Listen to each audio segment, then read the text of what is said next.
aquí a los ambientes de la Casa Patiño, de la Casa de la Cultura, de la Universidad. Quiero agradecer en primer lugar también a Mauricio Cazorla, que está presente aquí para hacer la conferencia. Ha participado ya, como seguramente varios de ustedes han estado presentes también, en varias conferencias en nuestra universidad, junto con otros investigadores también. Así que nos cabe destacar, en nombre del arquitecto Matteo Marconi, que es el director de Extensión Cultural, la gentileza y la trayectoria de Mauricio, que en realidad no vamos a redundar, es conocida aquí en Oruro, cada vez más conocida por todos. Así que es un visitante cotidiano de la universidad, y la universidad cumple su papel también al impulsar estos temas que son tan importantes en la historia de nuestro país, en la vida de nuestro país, en la existencia de nuestro país y de toda Sudamérica. Esta conferencia, con el tema de la guerra del Chaco, han habido también otros investigadores, reitero, que han enfocado este tema, como los hay en la historia, los historiadores, los investigadores, desde distintos puntos de vista, desde distintas corrientes, y en ese sentido sabemos que la historia es tan vasta que las interpretaciones van a seguir existiendo, como en todos los campos más complejos de nuestra sociedad.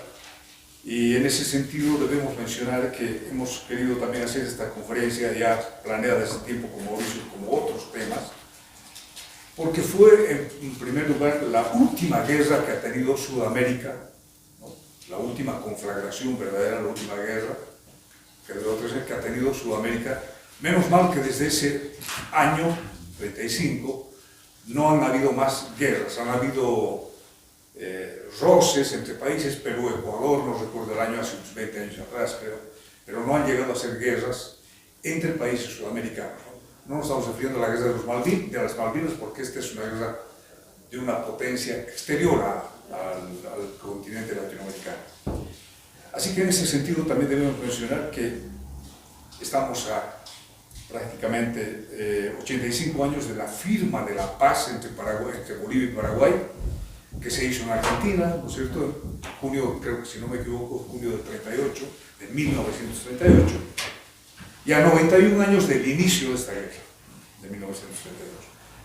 Recordemos también que ese tiempo era muy importante porque también es el primer referéndum que se hace en nuestro país, en 1931, el 31 de enero de 1931, un referéndum que tenía que ver con la autonomía universitaria. Para nosotros ha sido muy importante, para la universidad pública, y otros temas más que después ingresan en 1938 a la Constitución. Son, entre otras cosas, la fundación de IPFB, también importantísima, en 1938. O sea, muchos hechos históricos muy cercanos a la guerra del Chaco. El surgimiento del nacionalismo, de los partidos marxistas como el PIR y el POR, la Falange Socialista, creo que en 1935-36, ¿no? Seguramente de pasada Mauricio nos aclarará. Bueno, sin abusar de su presencia en este preámbulo, quiero mencionar esto, y sabiendo que Mauricio va a profundizar y ampliar este tema que es tan importante, por lo tanto, vaya nuevamente nuestro agradecimiento a Mauricio Cazorla, investigador, y nuestro agradecimiento también a la presencia de ustedes. Esperamos que vengan también más estudiantes. Hemos invitado a colegios, hemos invitado a centros, siempre lo hacemos. Así que comenzaríamos la conferencia. Mauricio, muchas gracias. Micrófono, si es que funciona, no sé, para que nos falta un poquito que esté ahí. No funciona. Muchas gracias. No, gracias por la presentación. Muy buenas noches. Bueno, primero, buenas noches, muchas gracias por la espera. Voy a compartir humildemente esta pequeña presentación para ubicarnos en lo que es la guerra del Chaco. Y el otro día que anunciábamos esta presentación, alguien preguntó y dijo, ¿qué de nuevo vamos a conocer de la guerra del Chaco? Y obviamente vamos a tratar de poner algunas cosas que son de repente desconocidas, pero también hay que tomar en cuenta que gran parte del contexto de la guerra del Chaco no se conoce, no conocemos en realidad. Para eso me he invitado a unos amigos. Primero está Roberto Querejazú Calvo, que escribe el libro Mazamaclay. Muy buen libro, muy interesante, pero que también ha tenido sus observaciones, especialmente en la cantidad de muertos, que ya ha sido debidamente superado. Este es un libro raro, Documentos para una historia de la Guerra del Chaco, que es de Eduardo Arce Quiroga, con todos los documentos de Daniel Salamanca, ¿no? Para mostrar un poco el proceso de inicio de la guerra. Por otro lado, hubiera traído más libros, pero no me da la mochila para traer más libros. Pero este es un resumen muy interesante de Julio Díaz Arguedas, Reminiscencias de la Guerra del Chaco, que es un libro muy interesante, un resumen en realidad, muy didáctico, que nos va a ayudar, y además que aquí resume lo que escribe en su libro Historia del Ejército de Bolivia, Los Elegidos de la Gloria, Fastos Militares de Bolivia, que están resumidos en realidad de una manera muy sintética en este libro. Pero también me he traído a un libro paraguayo, entre muchos también que hay, ¿no? Este es el del teniente coronel Ernesto Escarione, que estuvo en la retoma de Laguna Chupitiantuta para los paraguayos y Chuquisaca para nosotros.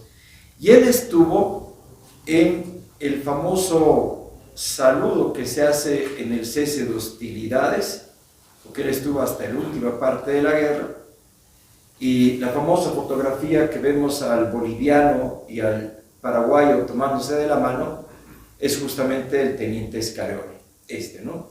Para un poco hablar de este tema. Y además que ha sido condecorado con el Cóndor de los Andes. Pero después les voy a explicar por qué, ¿no? Y bueno, después el libro de el general Luis Fernando Sánchez, un libro muy bueno, muy interesante, que me apena la verdad que no haya tenido una edición más adecuada, pero que justamente hace observaciones a este libro con datos fidedignos del Estado Mayor, ¿no? Para mostrar un poco ese tema. Pero también don Roberto Querejazú nos presenta su otro libro, que son Aclaraciones Históricas de la Guerra del Chaco. Y bueno, vamos a entrar un poco en materia para poder resumir un poco este tema, de dónde y por qué se origina el tema del conflicto del Chaco. Vámonos a lo que es el periodo colonial, el famoso Tratado de Tordesillas, que dividía que dividía el imperio de Portugal con el virreinato del Río de la Plata desde 1775, y lo que era el virreinato del Perú, o lo que eran los dominios de la corona de España, prácticamente. Este proceso se da en realidad a toda la colonia, y por supuesto que cuando se declara la independencia de Bolivia, en realidad Bolivia, hay un mapa que todos conocemos, que es el mapa de las pérdidas territoriales de Bolivia. Y siguiendo esta línea de revisionismo histórico, en realidad el mapa que nosotros conocemos de las pérdidas territoriales de Bolivia ha sido elaborado en el gobierno de José María Linares.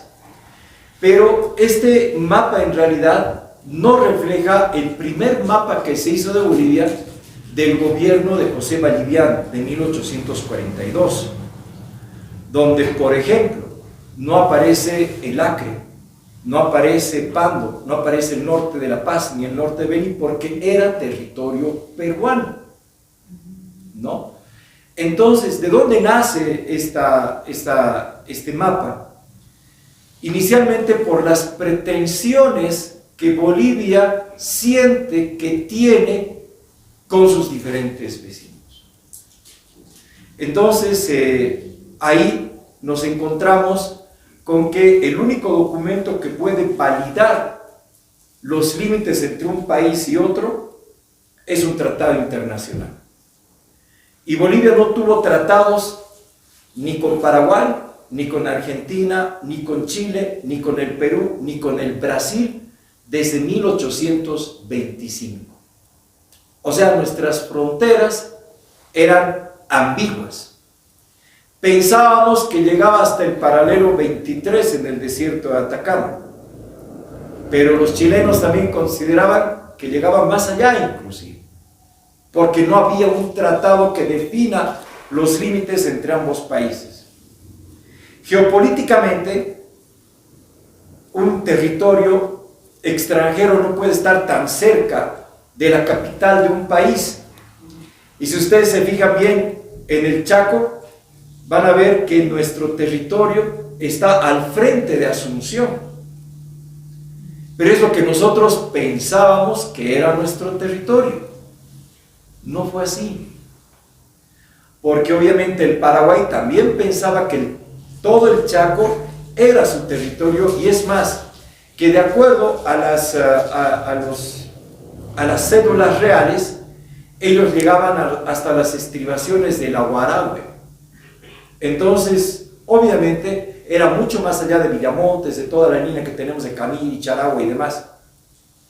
Entonces, no había un acuerdo con ningún país.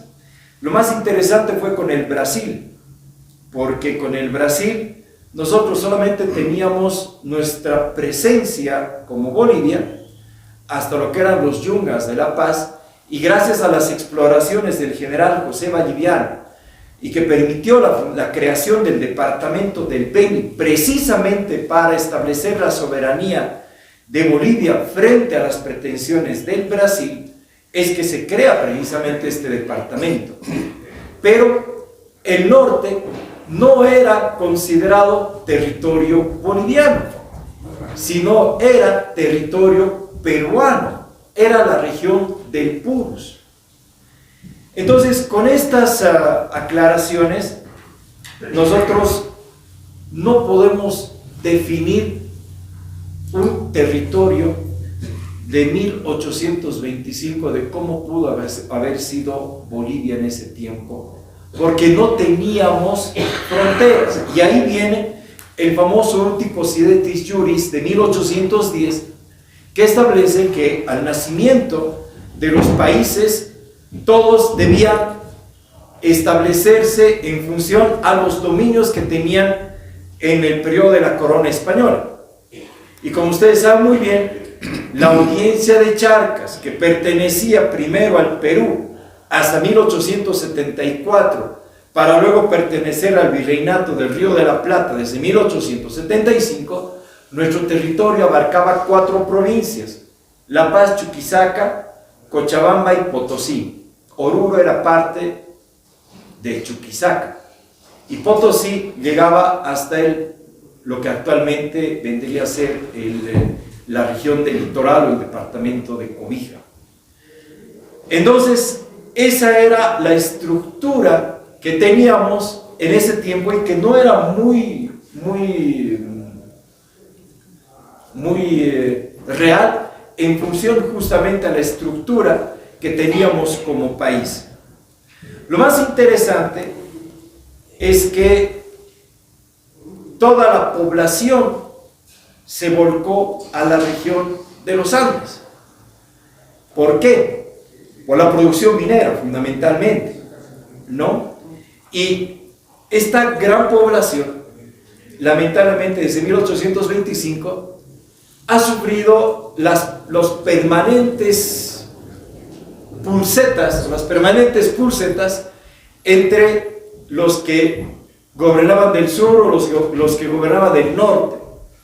Las guerras internas han impedido precisamente de que le den la consolidación institucional a nuestro país. Anteayer hablábamos con Henry, con un coronel, cuando hablábamos de la Confederación Perú-Boliviana. Cuando nace la Confederación Perú-Boliviana, nace con 2 estados peruanos, el estado norperuano y el estado surperuano. Pero el Perú nunca reconoció la independencia de Bolivia. Y fue hasta 1842, soy malo con las fechas, discúlpeme, con la batalla de Ingabia, el 18 de noviembre, en realidad donde se consolida la independencia de Bolivia, recién ahí. Entonces, todos los países pretendían quedarse con una parte de nuestro país. Recuerden la invasión de Chiquitos de parte del Imperio del Brasil en 1825, a los 2 meses de haberse declarado la independencia en Chuquisaca, un ejército enviado por el emperador Pedro ingresa a la región de Chiquitos. A los 2 meses. Y claro, ahí tuvimos que el ejército colombiano, comandado por Sucre, tuvo que enviar a una partida de efectivos, y al final de cuentas quedó que ellos respetaban la región de Chiquitos porque consideraba el Brasil que la región de Chiquitos era su territorio. Entonces, por eso quiero que ustedes se ubiquen en la situación del contexto que teníamos como país. No teníamos unas fronteras exactas. Y lo más paradójico es que recién con un presidente firmamos los 2 primeros tratados de límites. Y ustedes se van a sorprender con cuál presidente.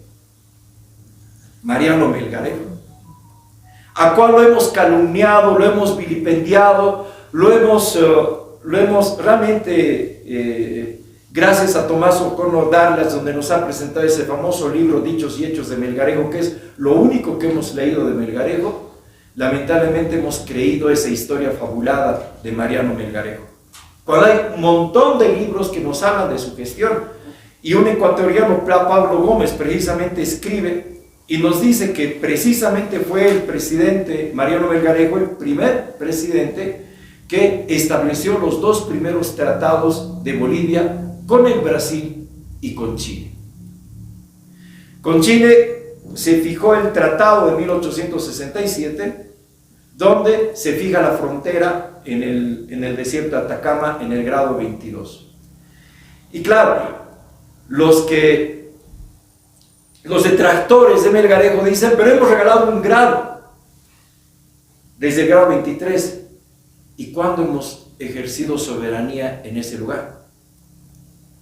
Nunca lo hicimos. Mal podríamos decir que era nuestro territorio. Y lo estoy diciendo de una manera muy responsable por todos los fundamentos que tenemos, para no caer en chauvinismos, sino justamente en procesos certeros que tengan que ver con esta parte.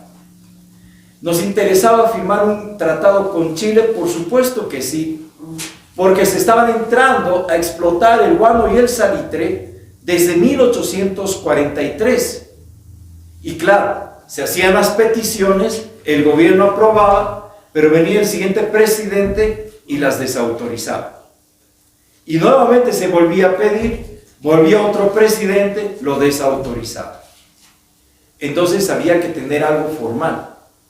Y recuerden ustedes, la ciudad de Antofagasta fue fundada por el presidente Mariano Melgarejo el 28 de octubre de 1868, justamente con la intención de tener una ciudad que pueda concentrar en realidad al poder público, porque Cobija estaba en el puerto, había sufrido mucho en realidad esta ciudad por un maremoto que hubo años antes y después lo destruyó en 1877. Y para 1868 apenas el 30% de la población era boliviana, los demás eran chilenos, italianos, alemanes, peruanos y muchos otros. El primer ferrocarril de Bolivia en realidad estaba en Antofagasta, con la compañía salitrera de Antofagasta. Y con Chile hemos entrado yo soy parte de una corriente de gente que investiga historia entre Perú y Chile, y hemos visto que los chilenos celebran el aniversario de Antofagasta el 14 de febrero, pero en realidad la celebración de Antofagasta debería ser el 28 de octubre, y estamos queriendo reivindicar eso. Bueno, pero no tiene nada que ver con el Chaco. Ahora vámonos al otro lado. ¿Por qué no el Chaco? Porque no era un territorio como lo era el litoral por la riqueza del salitre y el guano. Entonces no era considerado un territorio importante. ¿Y por qué Melgarejo entonces suscribió un tratado con el Brasil? El famoso Tratado de Ayacucho. Porque precisamente el Perú tenía pretensiones en ese lugar y el Brasil, justamente con Bolivia, establecieron que Bolivia debía ocupar esa región. Y se firma el tratado. Y ustedes deben acordar esa famosa línea oblicua que va encima de Pando. Ese es el Tratado de Ayacucho. Y los peruanos reclamaron: no es posible, es nuestro territorio. Para eso se establecieron 3 comisiones de límites. De 1871, después de la muerte de Melgarejo. 1878, justo antes de la Guerra del Pacífico, y se suspende precisamente por la Guerra del Pacífico.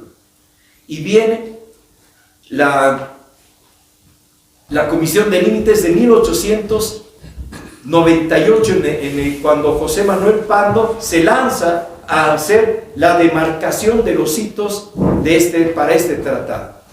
Y se logra.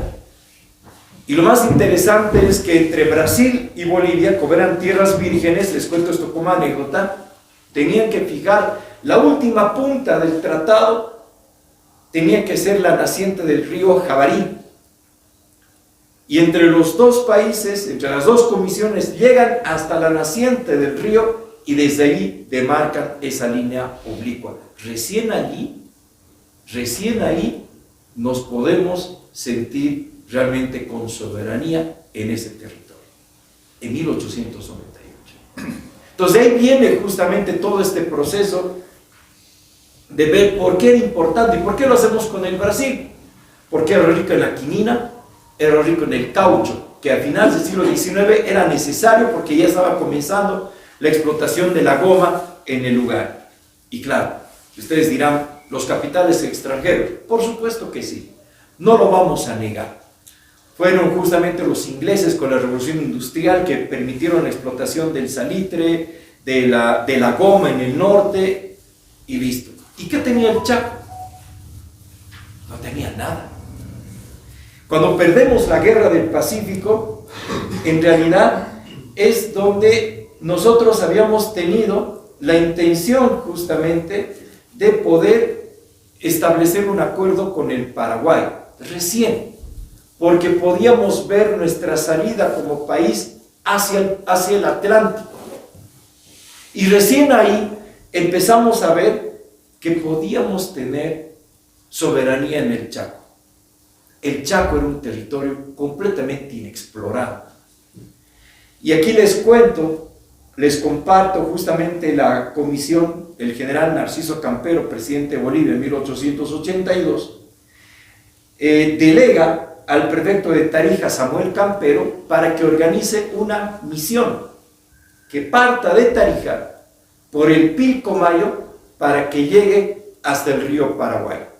Nadie lo había hecho. Absolutamente nadie. Vuelvo a preguntar, ¿así nos teníamos que sentir dueños de un territorio que no conocíamos? Por supuesto que no. Entonces, allí es justamente donde arriba en 1883 la famosa misión de Daniel Campos, que llega con una fuerza militar, y además la anécdota cuenta, ¿no? Es un libro muy lindo de la misión de Daniel Campos, porque Daniel Campos se va también con Rabonas, y se van hasta Asunción. Llegan a Asunción, los reciben en Asunción como grandes héroes, porque habían cruzado justamente todo el Chaco a través del Pilcomayo, sorteando enfermedades y muchas otras cosas más, y hay una fotografía hermosa de la misión de Daniel Campos llegando a Asunción. ¿Cuál era el objetivo? Que Bolivia quería sentar soberanía en el Chaco. Y ahí el Paraguay, por supuesto, se altera y dice, no puede ser, el Chaco es del Paraguay, no es de Bolivia. Y ahí comienzan las primeras diferencias entre ambos países, de poder establecer cuáles eran los límites entre el Paraguay y entre Bolivia. Y precisamente hay otra misión de un francés de 1884, este francés sale un año antes de Daniel Campos, que es, yo no sé pronunciar bien, Craveur. Y él es el que, Rómulo, tú me debes ayudar con esto, eres capo de francés. Pero bueno, está de todas maneras en estos antecedentes. Yo no soy francés, van a disculpar. Y justamente él, cuando hace esta expedición a nombre del gobierno de Bolivia, es asesinado por los indios Tobas, ahí en el Chaco, ¿no? Y Daniel Campos, cuando pasa justamente por el lugar donde muere, funda la colonia Craveur, creo que se pronuncia así, ¿no? Que es el punto más alejado que tiene Bolivia en el Chaco, ¿no? Entonces, ese es el primer inicio de la soberanía de Bolivia en la región, que fue fundada justamente el 29 de agosto de 1883. Lo más interesante es que los exploradores de Daniel Campos vuelven a Tarija en 1884 y los reciben como grandes héroes. Lo que a mí no me agrada, y debo decirlo con mucha honestidad, es que nuestra historia de Bolivia la hemos concentrado mucho en nuestra región. Y justamente lo que ha pasado en el Chaco con esta llegada de esta misión, que ha sido realmente heroica, no ha sido registrada en los periódicos más que en un artículo de periódico, cuando debería estar en todos los titulares de los periódicos de ese tiempo. Por eso es que tampoco conocemos la guerra del Acre, porque la guerra del Acre era tan alejada que aquí no nos interesaba qué pasaba con el Acre. Y la guerra del Acre la ganamos, pero nos hacen creer que la hemos perdido. Esa es otra historia. Para 1886, Daniel Campos se le concede justamente un premio por los servicios prestados, y en 1912 se comienzan las primeras relaciones conflictivas con el Paraguay, porque justamente se propone un tratado entre Bolivia y Paraguay, y por supuesto ni los paraguayos ni los bolivianos están de acuerdo. 4 intentos de tratados se hacen hasta antes de la guerra del Chaco. 4 intentos, ninguno prospera, porque no había acuerdo. Bolivia no aceptaba las pretensiones del Paraguay y el Paraguay no aceptaba las pretensiones de Bolivia. Entonces, ¿cuál iba a ser el desenlace? La guerra, inevitablemente. Y hasta eso, pues teníamos que establecer soberanía en el lugar. Para 1910, paréntesis, ¿ustedes sabían que le hemos ganado la guerra al Perú? ¿Sabían eso? Se los comunico. Ganamos la campaña del Manuripi, donde un puñado de soldados del regimiento Avaroa, en la región de lo que es Pando, ahí muere heroicamente el capitán Echeverría, cuando están arriando la bandera boliviana a los peruanos. Él, herido desde su lecho, dispara y lo mata a uno de los que estaba arriando la bandera, y en ese mismo lugar lo fusilan. Ese acto heroico hay que reconocerlo, porque estamos viendo que a alguien le está doliendo que la bandera boliviana la estén arriando en Puerto Maldonado, y al final se consolida la soberanía en esa línea recta que ahora es Pando. Y esa es una victoria para Bolivia, porque el Perú nunca renunció a Pando. Pando era considerado territorio peruano, pero lo ganamos, 1, con el Acre, 2, con la campaña de Manuripi. Entonces nos sentíamos fuertes para poder enfrentar a cualquier país, incluyendo Chile. Y es ahí donde empezamos justamente con iniciar las relaciones diplomáticas para consolidar estos tratados con el Paraguay. El tratado de 1903, un año antes que el tratado de 1904 con Chile, el tratado de Petrópolis, que establece la cesión de una parte de ese territorio del Acre y el reconocimiento del Brasil a lo que es Pando, nos ha dado una ventaja que hasta el día de hoy no hemos reconocido. El Brasil nos ha cedido la soberanía de la margen derecha del río Paraguay. Y gracias a eso tenemos la hidrovía. Pero no la reconocemos. Y preferimos decir que hemos perdido todas las guerras que hemos tenido, ¿no? Entonces, por eso es importante analizar la historia con todos estos ribetes para poder entender justamente lo que pasa en este contexto. Para 1925, justamente cuando se da el centenario del país, ya son importantes los despliegues bélicos que tiene el país, porque se adquiere armamento, se adquiere aviones y un montón de situaciones más. Y lo más interesante es que en Bolivia, desde 1912, va fundando fortines en el Chaco. Fortín Vitriones, el Fortín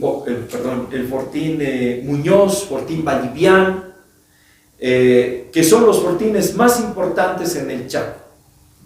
Porque, reitero, como no ha habido un acuerdo entre los países a nivel diplomático, la mejor manera era sentar soberanía a través de la presencia militar. Por favor, no se confundan y digan que la guerra del Chaco comenzó con el petróleo. No fue así. No fue por el petróleo.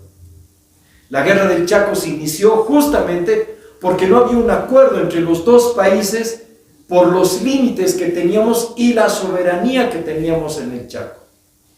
El Paraguay vendió el Chaco a empresarios argentinos, incluyendo lugares donde estaban los fortines bolivianos, como Nanagua, por ejemplo.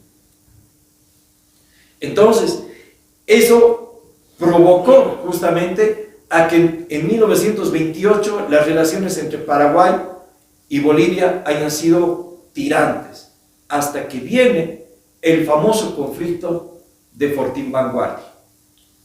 Que nosotros reconocemos que la toma de Fortín Vanguardia, el 9 de diciembre de 1928, es considerado el inicio de la guerra del Chaco, porque fue un enfrentamiento armado. Fue el enfrentamiento donde los paraguayos tomaron el fortín, asesinaron a los reclutas que estaban allá, los tomaron prisioneros y levantaron la bandera boliviana en el Fortín Vanguardia. Pero los bolivianos no nos quedamos ahí. Les tomamos dos fortines. El Fortín Carlos Antonio López y la primera vez el Fortín Boquerón, porque Boquerón no es boliviano. Y le tomamos el Fortín Boquerón. Y así iba a iniciar la guerra. Pero tuvo que ver la intervención del presidente Hernando Siles, que delegó al diplomático boliviano en la Liga de las Naciones en Nueva York.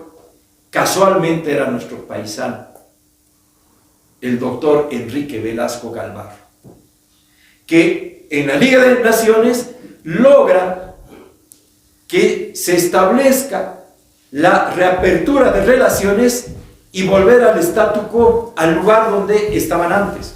O sea, que los paraguayos devuelvan Vanguardia y los bolivianos devuelvan el Fortín Carlos Antonio López, como también el Fortín Boquerón. Y les devolvimos los fortines. Hay una anécdota interesante en uno de estos fortines de una señora Roncal, una historia que nadie conoce, y lo voy a contar porque tiene que ver con una mujer muy valiente. Resulta que cuando el ejército boliviano habían ordenado tomar el Fortín Carlos Antonio López, en el fortín donde estaba esta guarnición se quedó un soldado herido y la esposa del teniente. Llega el telegrama y le dicen: tienen que ordenar inmediatamente que la unidad, no me acuerdo el nombre del regimiento, tenga que replegarse al Fortín Vitriones. Y el soldado herido no podía andar. Y la esposa del teniente, esta señora Roncal, se viste de soldado, no había caballo y recorre 30 kilómetros sola con el revólver en mano, hasta dar alcance a su marido para decirle: ha llegado este telegrama, tenemos que replegar. Y esa fue justamente una acción heroica que nadie reconoce, pero hay que hacerlo. Ahorita se lo estoy compartiendo para que conozcan. Se suspende la situación de 1929, viene la crisis del 29, viene la revolución del 30 al 25 de junio de 1930 aquí en Oruro, donde se lo derroca al presidente Hernando Siles. En Paraguay hay la famosa guerra civil, la matanza de los estudiantes universitarios en 1931 en la Plaza de Asunción. Y lo inevitable, lo que era inevitable.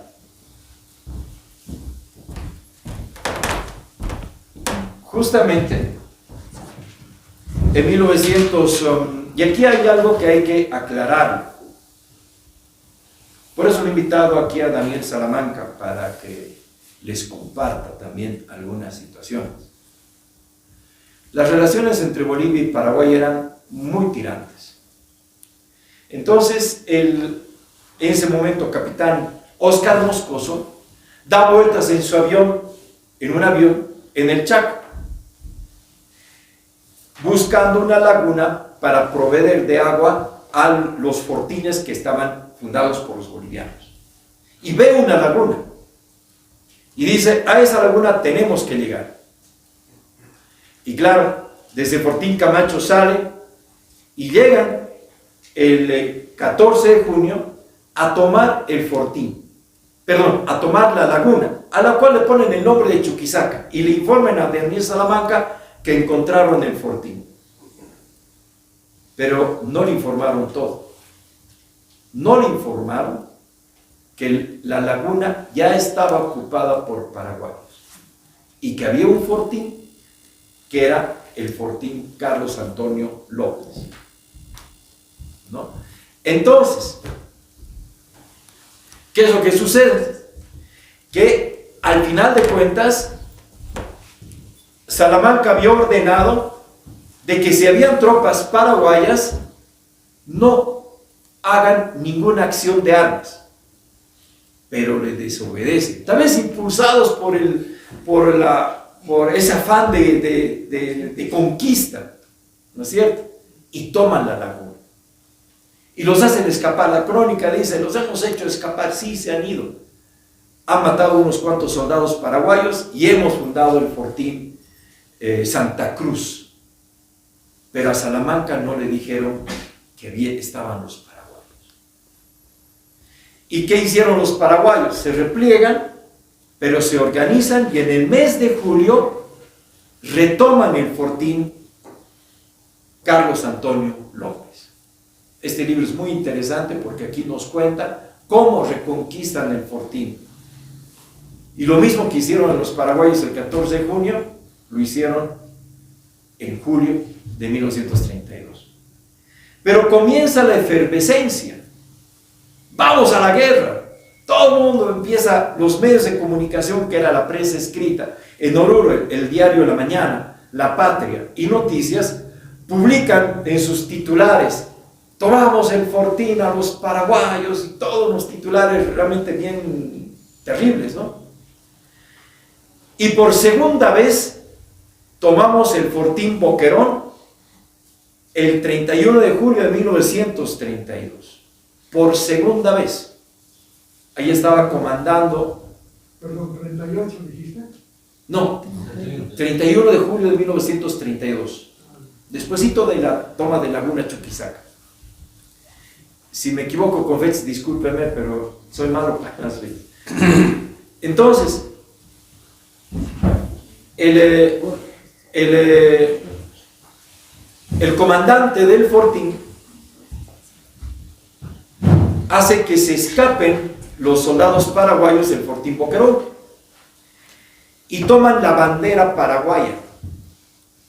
Esa bandera paraguaya se la mandan a La Paz.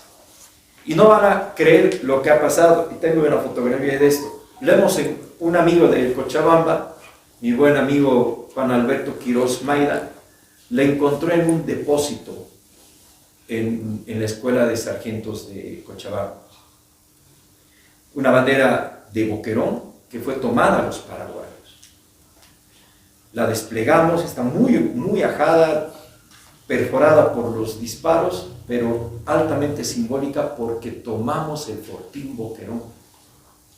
Y como muere su comandante, que ahorita me olvido qué se llama, ¿qué se llama? Aguirre, el teniente coronel Emilio Aguirre, muchas gracias. El teniente coronel Emilio Aguirre muere cuando estaba intentando izar la bandera boliviana, lo hieren y da su último parte antes de que termine la jornada, porque del monte salen los disparos y lo matan. Bueno, lo hieren de muerte y después muere. Entonces el teniente coronel Emilio Aguirre es llevado hasta La Paz, lo entierran con honores, además había sido hincha del Strongest y no sé qué cosas más. Pero al final de cuentas, quien queda como comandante es justamente Manuel Marzana. Y él ordena armar todo lo que eran los defensivos, las trincheras, donde iban a estar las unidades de ametralladoras, las pesadas y todo lo demás, y realmente se organiza una defensa impresionante. ¿Y qué pasaba en las ciudades? La efervescencia, vamos a la guerra. En Oruro hemos sido sumamente irresponsables de impulsar realmente a que los más jóvenes vayan a la guerra. Hay una anécdota del 25 de agosto de 1932, donde 6 niños de la escuela Jorge Oblitas se meten a los andenes, al andén del ferrocarril, se meten a los vagones y salen hacia Villamontes. Los encuentran en Machacamarca, 2 que eran muy pequeñitos, los mandan a pie, uno de ellos muere de cansancio en el camino de Machacamarca. Los demás llegan hasta Villamontes y los tienen allí. Pero era tan grande la efervescencia que había mucha gente que estaba esperando combatir. Pero ahí nos damos cuenta que Bolivia no estaba preparada para la guerra porque no teníamos carreteras.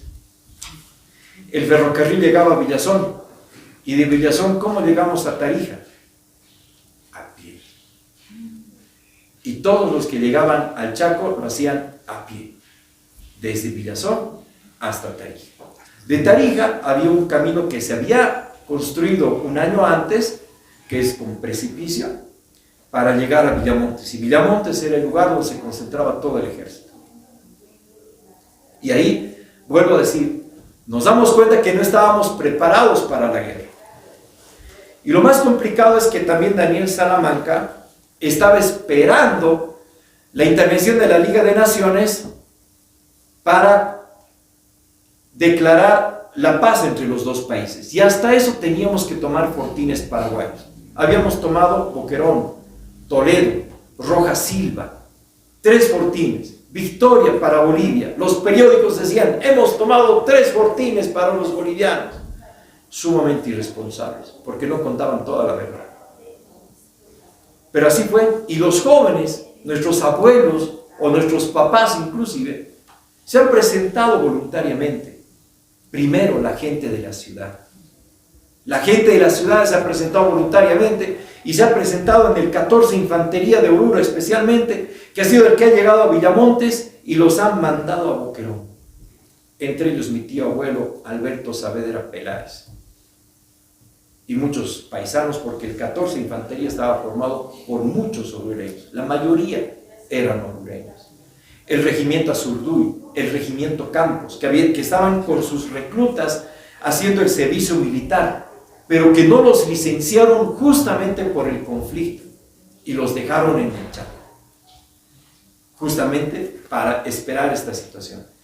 Y lamentablemente no hubo esta situación de paz que pedía Salamanca. Se habían detenido en el trayecto entre Villazón y Tarija los contingentes que habían salido de La Paz, de Cochabamba, de Oruro, de Potosí, de Chuquisaca, y se habían detenido en Tarija. No habíamos mandado refuerzos. Y claro, los fortines estaban empezando a sentir el peso del movimiento que el Paraguay sí estaba haciendo. Nos costaba a nosotros llegar a más de 2.000 kilómetros desde La Paz hasta el Chaco, entre ferrocarril, entre caminatas y trayecto de camiones. En cambio, al Paraguay, solamente de Asunción a Puerto Casado en un ferrocarril no era más de 200 kilómetros. Y era más fácil llevar contingentes. Y ahí se inicia una de las épicas jornadas que en otro momento lo vamos a hablar con mucho detalle, lo que ha sido el cerco del Fortín Boquerón.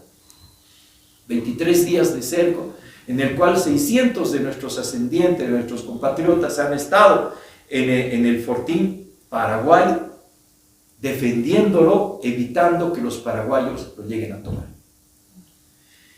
Según nosotros, y lo dice Roberto Querejazú, fueron más de 14.000 o 15.000 soldados paraguayos que intentaron romper el cerco.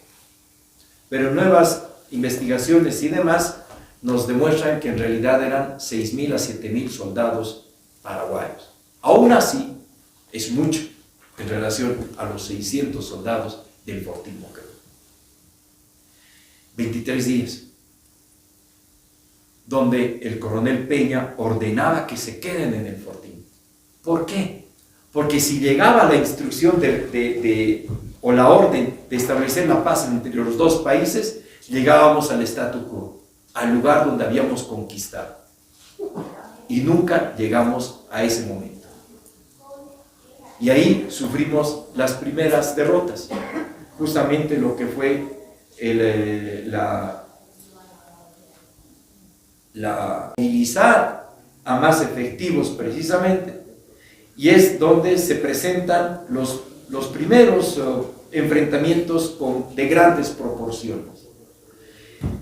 Boquerón creo que es un ejemplo para nosotros, que si bien, como les decía, es un fortín paraguayo, pero tiene más sentido para Bolivia que para el Paraguay, porque 2 veces se lo hemos tomado.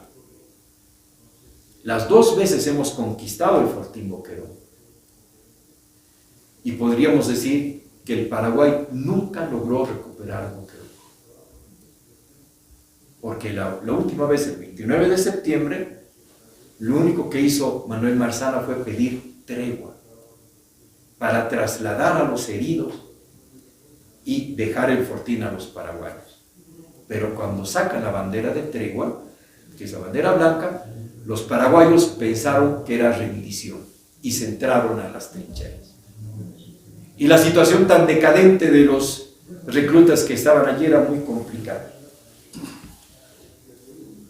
Y algo que quiero destacar: ustedes sabían que hay chilenos que han luchado por la guerra del Chaco. En Boquerón murió una estafeta, Pedro Vargas, estafeta del teniente Taborga, que murió en Boquerón, que se había enlistado en el regimiento Azurduy y después pasó a hacer su servicio militar en 1931 y muere precisamente en Boquerón. Y como él, muchos otros reclutas que se presentan de manera voluntaria en Boquerón. Pero dejemos Boquerón para otra fecha. Y ahí nos encontramos después con lo que son las siguientes acciones. Los tratadistas, uno de los mejores estudios de arte militar en Bolivia es justamente del general, me olvidó su grado, de Juan Lechín Suárez, su famoso libro La batalla de Villamontes. Creo que es el mejor tratado militar que se ha hecho entre ambos países.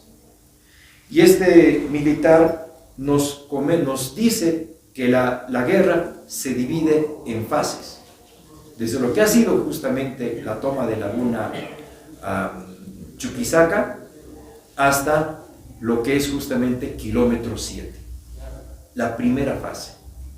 ¿Por qué? Porque en esta primera fase estábamos movilizando al ejército, estábamos impulsando para que se pueda establecer justamente la presencia de Bolivia lo más lejos posible de lo que habían ocupado los diferentes fortines.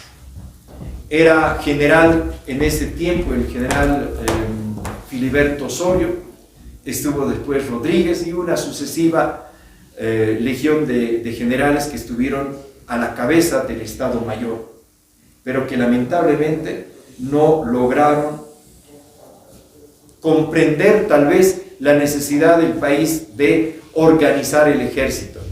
Un puñado de soldados que estaban en el frente de batalla y un grupo grande de soldados todavía entre Tarija y Villamontes que todavía no podían recorrer por falta de vituallas, por falta de información, por órdenes contradictorias.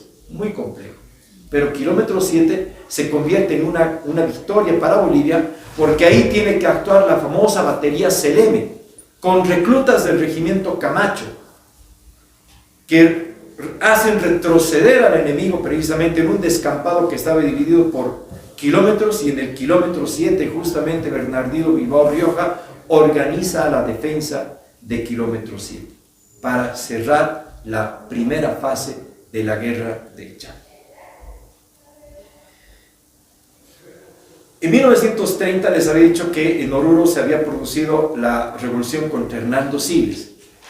Y uno de los personajes que había caído con Hernando Siles era justamente Hans Kunt, el alemán que había sido nacionalizado boliviano y que ocupó el Ministerio de Guerra del gobierno de Bolivia. Y como en Bolivia no tenemos memoria, porque destrozaron su casa, se entraron a su casa, hicieron un montón de desastres, pues la gente pedía en La Paz que vuelva el general Kunt. Y lo llamaron al general Kunt. Y el general Kunt se queda justamente todo el año 33 en lo que corresponde precisamente la segunda fase de la guerra del Chaco. Entonces, este periodo es sumamente importante porque, de acuerdo a lo que dice Robert Brockman, es tal vez el periodo donde más tiempo hemos mantenido a nuestro ejército frente a la presencia del Paraguay. Pero también hemos tenido grandes desaciertos. Lamentablemente la toma de Alihuatá es tal vez Nanagua es tal vez uno de los hechos más dramáticos de la guerra del Chaco. Julio de 1933, el doctor David Siles Castillo, que era nuestro paisano orureño, que fue médico, que creó el Hospital de San José, escribe en su libro Semblanzas de una vida.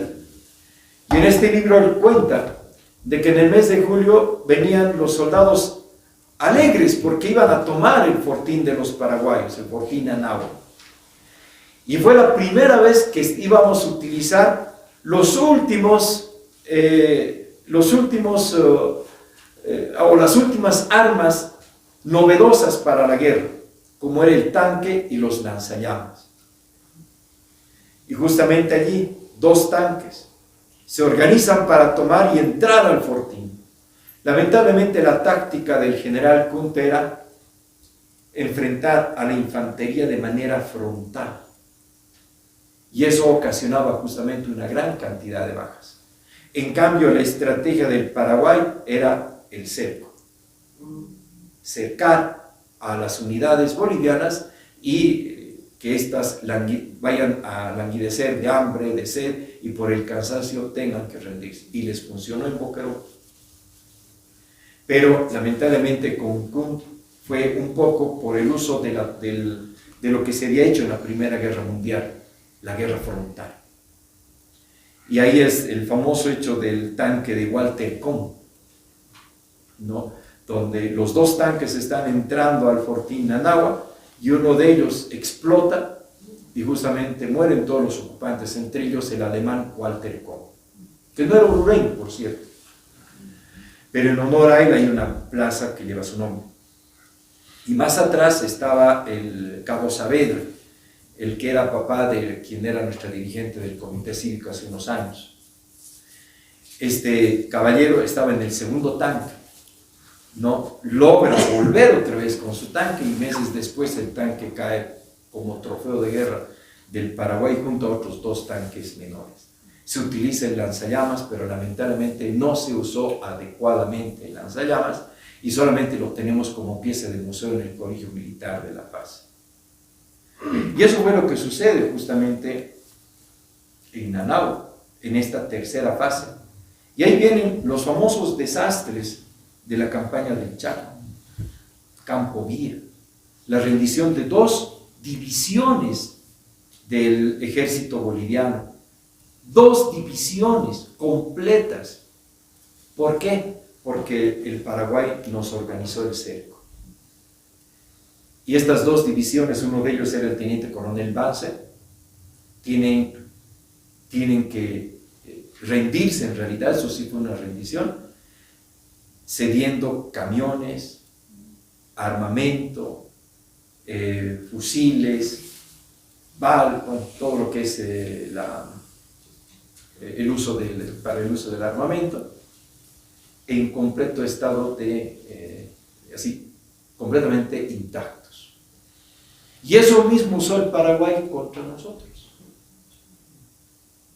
porque no tuvimos la oportunidad de retirar oportunamente a estas divisiones. Lo pudimos haber hecho, pero fue más el capricho entre ellos, me van a disculpar, el general David Toro.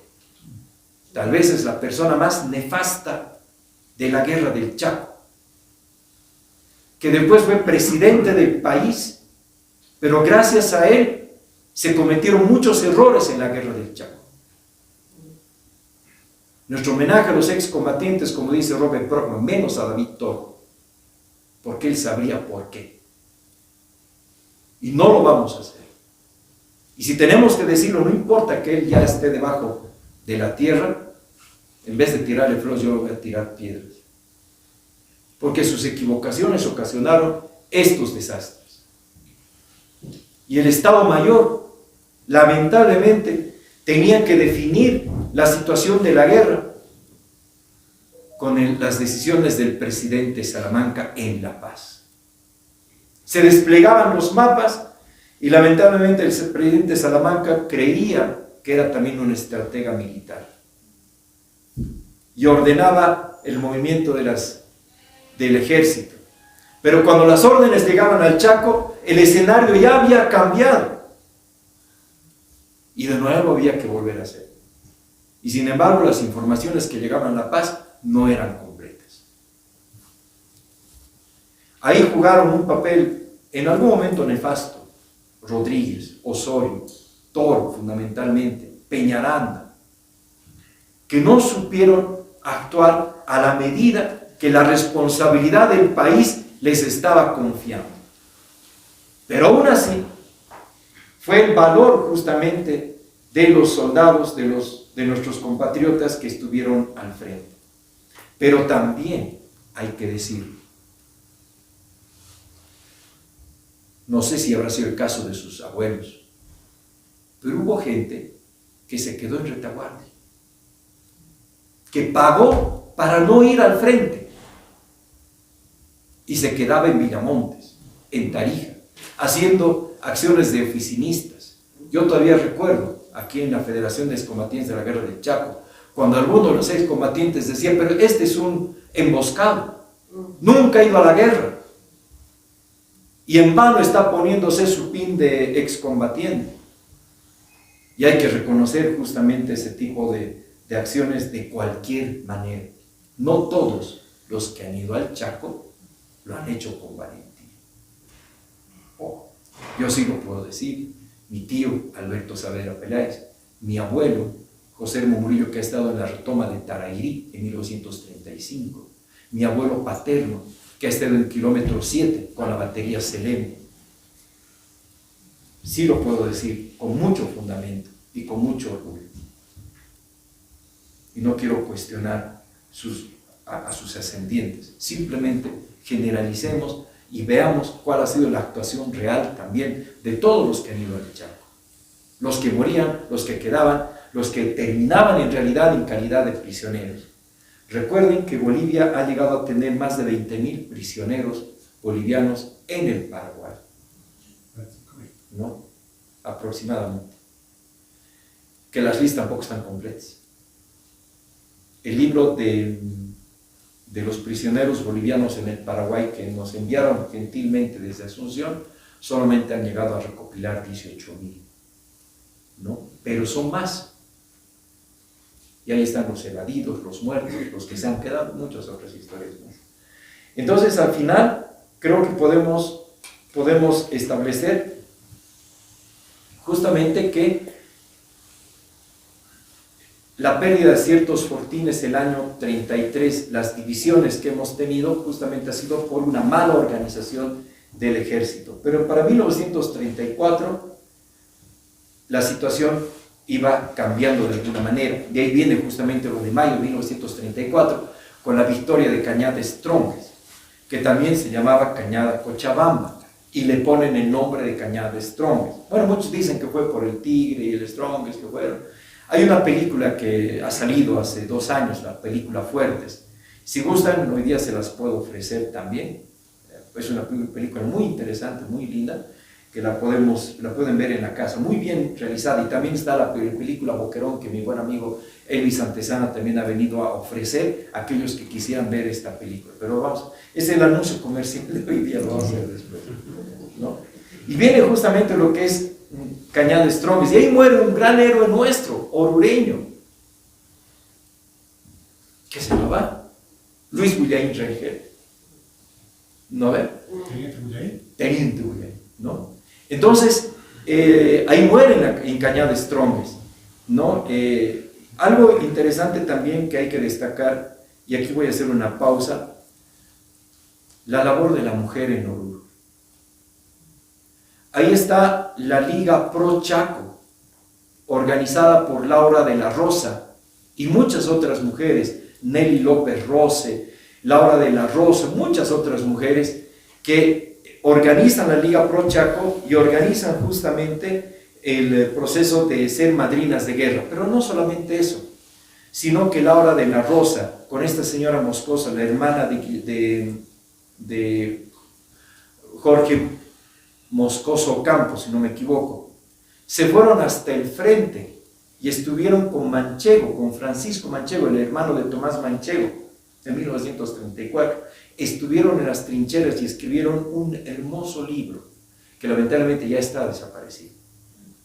Pero es necesario resaltar la labor de la mujer que estuvo en la guerra del Chaco, que estuvo apoyando desde las trincheras, y es más, Laura de la Rosa solicitaba a los abogados a que puedan interceder para que los que habían muerto en el frente de batalla puedan ser reconocidos en su pensión a las viudas o a las madres.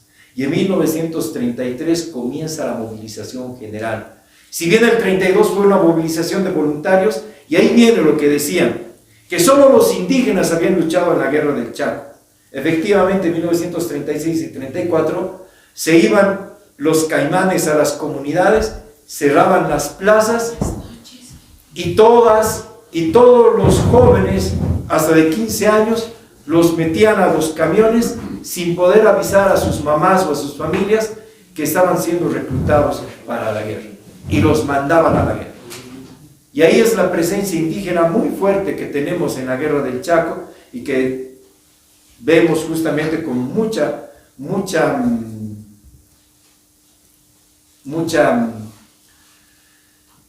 con mucho impacto. Cuando uno lee los testimonios de los soldados que están en el Chaco, ven a los indígenas que apenas podían hablar incluso el castellano, eran los que morían primero en el campo de batalla.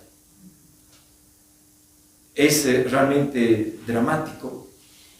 Por ejemplo, el caso del chamuñero Choque. Había uno que vendía chamuñas en el Colegio Bolívar, al frente del Colegio Bolívar. Y cuando estaban en Nanagua, por esa situación de la guerra, bota su arma y empieza a correr hacia el frente contra los paraguayos. Y ahí le empiezan a gritar: chamuñero, chamuñero, agachate, agachate. Y obviamente le cae un proyectil y lo destroza ahí mismo. Como esos casos hay demasiados, la verdad, y los testimonios son realmente muy terribles, ¿no? Y creo que esto lo hemos conocido más porque hemos escuchado de nuestros abuelos, de nuestros papás, todo lo que han sufrido en el periodo de la guerra. Y justamente ha sido completamente injusto todo lo que ha sucedido en el periodo de la guerra del Chaco. Y como me estoy extendiendo demasiado, me voy a apurar. Como los paraguayos habían logrado avanzar con cierta presencia, nos habían tomado los grandes fortines importantes para nosotros, Muñoz, Vallivian, Camacho, que son los más importantes, el objetivo era tomar el más grande, Villamontes. Y por supuesto, ahí nosotros teníamos lo mismo que pasó en Paraguay el 32. Estábamos más cerca de nuestros centros de abastecimiento, pero el Paraguay ya no. El Paraguay toma Charagua, toma Tarairí. Hay una hermosa, ya no está la iglesia, conocido la iglesia, donde hay un Cristo que le han volado el rostro, porque han incendiado la iglesia y el Cristo ahora está en Tarija. Y decían que toda la iglesia, que cuando se quemó, lo único que quedó fue el cuerpo de Cristo, pero no su rostro, por esa imposibilidad de ver lo que había sucedido o lo que estaba sucediendo en el Chaco. Ese Cristo ahora está en Tarija, en la iglesia de San Francisco. Se toma Tarairí, ocupa el ejército paraguayo toda esa región y su objetivo era tomar Villamontes. Hay un hermoso libro de un orureño escrito por el señor Sarmiento que se llama El Cristo de Tarairí. Un libro muy lindo, un libro publicado por la Universidad Técnica de Oruro en 1983, que lamentablemente ya está desaparecido, pero ha habido un militar de Yacuiba que lo ha reeditado. Está en circulación, si lo pueden comprar, yo lo recomiendo. Realmente es muy interesante para conocer todo ese tipo de situaciones. Y es allí donde se desarrollan las últimas acciones. Está lo de Boyuibe, está justamente lo de la retoma de Charagua, está la retoma de Tarairí, donde estaba mi abuelo, están varias otras acciones, y ahí viene la situación de los dos países. Bolivia había formado 3 veces su ejército, había comprado armamento, había comprado todo lo que podía desde 1925 hasta los momentos de la guerra. Pero el Paraguay no podía porque no tenía dinero y estaba utilizando el armamento que nos había tomado con las 2 divisiones. Y llegaba un momento en que Bolivia, si tomaba la decisión, podía bajar hasta Asunción. Y ahí vino un descendiente de Cornelio Saavedra, el que fue presidente de la Junta Gubernativa de Buenos Aires, el diplomático Saavedra Lamas, que interpuso sus buenos oficios en la Liga de Naciones para suspender la guerra. Y declararon el cese de hostilidades el 15 de junio de 1935. Y se suscribió justamente el acuerdo que dice, sin vencedores ni vencidos. Para 1938, Bush fue mucho más valiente porque en realidad logró hacer retroceder al Paraguay de las posiciones que tenía hasta el momento de la guerra. Y firmó justamente el último protocolo que después en el gobierno de Evo Morales se consolida como el último proceso para sellar la paz entre los dos países. Y por eso podemos decir que la guerra comienza desde Fortín Vanguardia hasta 1938. Porque tiene todo este lapso de cosas. He obviado muchas cosas, por favor, porque no vamos a entrar en detalle de cuándo, fecha, demás situaciones, sino contar un poco la coyuntura y el contexto de la guerra, porque tenemos que desmitificar muchas cosas. Y uno de los elementos importantes es lo que dice Roberto Querejazú Calvo. Según Roberto Querejazú Calvo, murieron 50.000 bolivianos en la guerra del Chaco. Pero Juan Lechín Suárez, utilizando las fuentes que están en el Estado Mayor, llegamos a contar la cantidad de 32.000 bajas del ejército boliviano entre muertos, heridos, prisioneros, evadidos. Por eso también tenemos que aclarar y no victimizarnos mucho con eso. Al final, cuando termina la guerra, los militares que estaban presos en el Paraguay y que crean la famosa logia Razón de Patria en el Paraguay, impulsados por Elías Belmonte, que es el primer prisionero boliviano que cae con su avión y lo toman prisionero, forman esta logia con la intención de cambiar el país respecto a los viejos militares, a la vieja escuela, a la vieja política. Y en las trincheras se da el inicio al nacionalismo, se da inicio a muchas otras corrientes, menos a la gente del PIB, porque José Antonio Arce se va a Chile para no ser parte del ejército. Y el PIB, como ustedes saben, el gobierno de Villarroel, se alineó a la oligarquía. Pero no fue lo mismo en este periodo. Entonces, la guerra del Chaco ha tenido su conclusión tal vez en 1938, pero ha tenido consecuencias hasta la mal llamada Revolución del 9 de abril. Yo lo digo mal llamado porque no fue revolución. Pero la década de los 40 ha sido la consecuencia de todos estos militares que, estando en el frente de batalla, han tenido sus diferencias. Peñarán, Carlos Quintanilla, el propio Villarroel, Taborga, Rodríguez, Quinteros, que han estado ocupando cargos importantes en la época de la guerra del Chaco, y en los gobiernos militares posteriores han estado incluso ocupando ministerios. ¿Para qué? Para generar una crisis tan complicada, una década de los 40, que muy poco de nosotros conocemos. Como conclusiones de mi presentación, simplemente voy a cerrar con lo que pasó el 18 de noviembre de 1944, con el intento de revolución comandados por Ovidio Quiroga, por Félix Tavera, por otros militares más, en Chayapata. Intentaron hacer la revolución y cuando llegaron a Oruro se dieron cuenta que no tenían el apoyo de la paz. Se escapan y es allí donde el gobierno de Villarroel, utilizando la fuerza de Radepa, la policía que tenía a su cargo, logran apresar aquí en Oruro a Fernando Garrón, Eduardo Pacheri, Humberto Loaiza Beltrán, Miguel Brito, y son fusilados en Challacoyo el 20 de noviembre de 1944.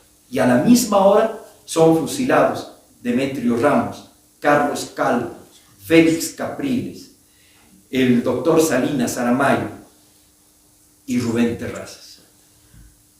Y muere en la frontera, el mismo 20 de noviembre, el coronel Melitón Brito, cuando el coronel Francisco Barrero se pasa la frontera y en un hecho tan cuestionable, dicen que fue suicidio, pero en realidad fue asesinato, muere el coronel Melitón Brito.